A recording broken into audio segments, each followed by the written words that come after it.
Yo, I'm Ads from Ads.tv. I'm here joined today with Logan Sama.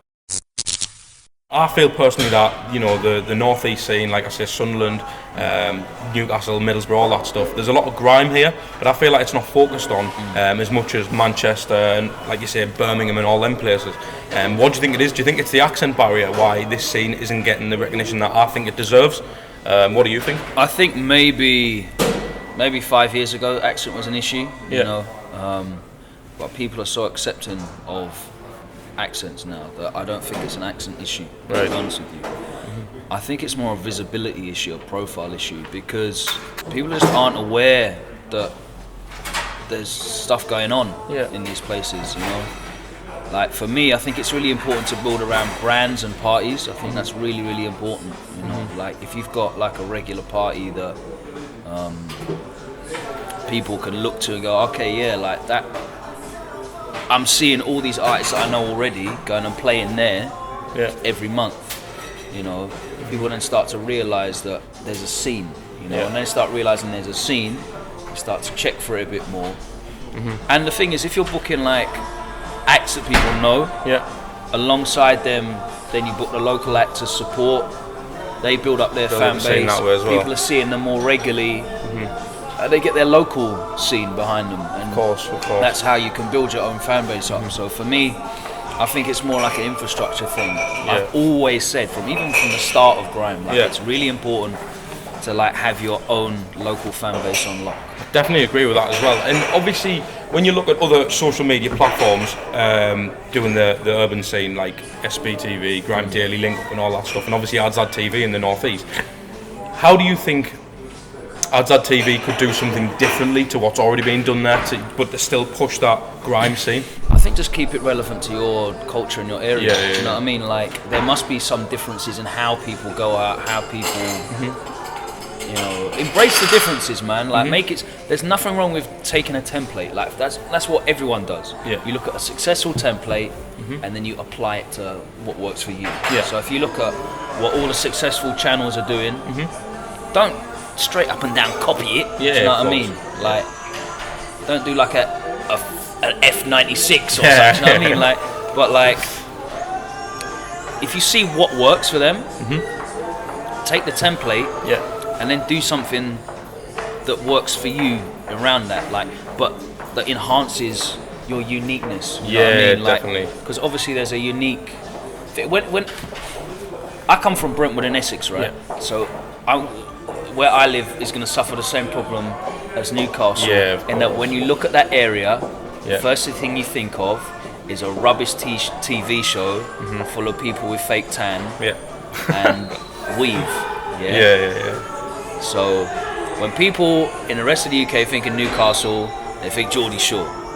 Same way they think Towie when they think of where I live, right? So you need to give them something else to be thinking about. Definitely. Like for me, I'm going to be very real with you. Yeah, of course. I don't know hardly any artists in the North East. That's what I was just about to ask. Hardly any. I couldn't name any. Hardly any. No. So for me, that's an awareness issue. Yeah, definitely. I'm not saying that there's not people here that are talented, but I don't know them. Do you know what I mean? So there's something we're not doing to be recognised. Yeah, and I think that just needs to be a consistency over time thing. The best way to get people to recognise something new is to put it next to something they already know. So that's why I say the party thing. So I say you book in an artist that, because a lot of kids out there last night, they're uni students. They ain't from Newcastle. Do you know what I mean? They're up here studying. So they already know. They're coming out. They're not here to support Newcastle. They're here to go out, and they already know Big Nasty, they know P Monies, they know Skepta, Jamie, Stormzy, Novelist, all those people, Getses, everybody that's out there doing their thing already, you know, so they know those people. So if you book them, but then have your local acts around them, your local producer DJs, your local MCs, whatever it is, local crews supporting, you're exposing these new artists that might not have the same recognition to a crowd that knows grime, they know the big artists. And they're also in Newcastle. They're here in Newcastle. They're here for if they're uni students, they're here for a good few years. Definitely.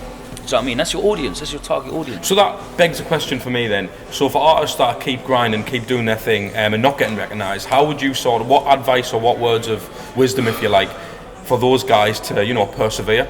And how does that relate to how you've persevered over the years, obviously from Rinse and Kiss and all that stuff? I have always, yeah, going back to what I said, right, when I was on Rinse. So I'll give you an example. It's great being in London, but it's difficult being in London as well, because in London there's so many opportunities, there's so much exposure, but there's so many people doing it as well. Yeah, of course. Right? So I joined Rinse FM in 2002. Okay, long time ago now. 2002. When I joined Rinse FM, there was about 50 DJs on the station. Yeah. They're all spending a lot of money cutting all the latest dubs. They're all doing shows with MCs. How do you stand out there? Exactly. So like, I'm spending £200 a week as a student that I ain't really got. Spending that £200 a week and cutting dubs, getting money however I can, cutting all the latest tunes. I'm doing all of this, and all that's doing is put me on the same level as 50 other DJs. Yeah. I'm not even standing out. I'm just treading water at that level. So what I had to do was I had to look at other DJs at a higher level than what I was doing. Look at what they're doing. I even looked in other genres. I'm looking at Westwood, I'm looking at EZ, I'm looking at Rodigan, I'm looking at American DJs like, at the time it would have been Funkmaster Flex and K Slay at that time. Do you know what I mean? What are they doing that's got them up there? How can I use that and apply it to me as a DJ in grime? So I started presenting, I started talking about what was going on in the scene, started playing records, talking about the artists and their projects and what have you. And that kind of set me apart from what everyone else was doing, because they were more like selectors and just mixing on the radio, kind of like no personality coming across because they're not speaking, they're just mixing. Do you know what I mean? And doing shout outs and that's it. And I tried to present my show, and that put me in a different place, not above, but just in a different bracket. And I got noticed by Kiss, and Kiss asked me to come and do a show, and then I was on there for 10 years. Do you know what I mean? That's so awesome. like, I just took myself out of that rat race. Because listen, if you're an MC and you're in the Northeast and you're doing freestyle videos, you're doing, you know, this, that and the other, the same as all the other thousands of MCs in this country that are doing, all you're going to be doing is putting yourself on parity with all those other thousands of MCs. Yeah, that's right. And like, yeah, I'm sure you're good, I'm sure you're talented, and that counts for a lot. Talent does matter, but people have got talented MCs already. They need a reason to get behind something new. You know what I mean?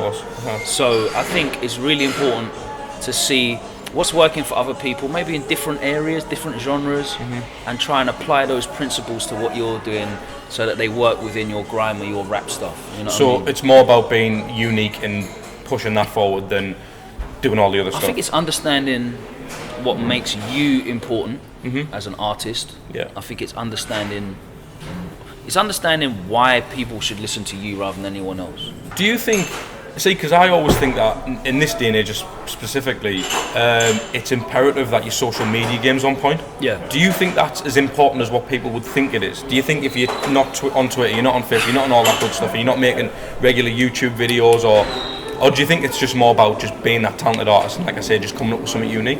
It's tough, because in today's day and age, you have to work really, really, really hard to get any attention on you, because so many people can do music, because so many people can get their music out there. There's so much competition to have eyes on you. Do you know what I mean? It's been democratized, and that's wonderful, because it doesn't mean like you're only allowed to do music if you're this guy's brethren or this person's cousin or whatever, or you're on this label. Do you know what I mean? Or people are only going to hear you if you're on Radio 1 and that's it. Do you know what I mean? There's bare platforms now to get heard and seen, and that's why, you know, channels are great on YouTube. That's why SoundCloud's amazing. That's why all these pirates and online stations are brilliant, because they're new platforms for people to get heard. But again, it means that there's thousands of people out there that are all doing the same thing as you. So become oversaturated. Exactly, and it's really hard to get people to notice you. Really hard to get people to notice you. So you need to come up with interesting ideas. Social media is really important, because it's just there as a constant.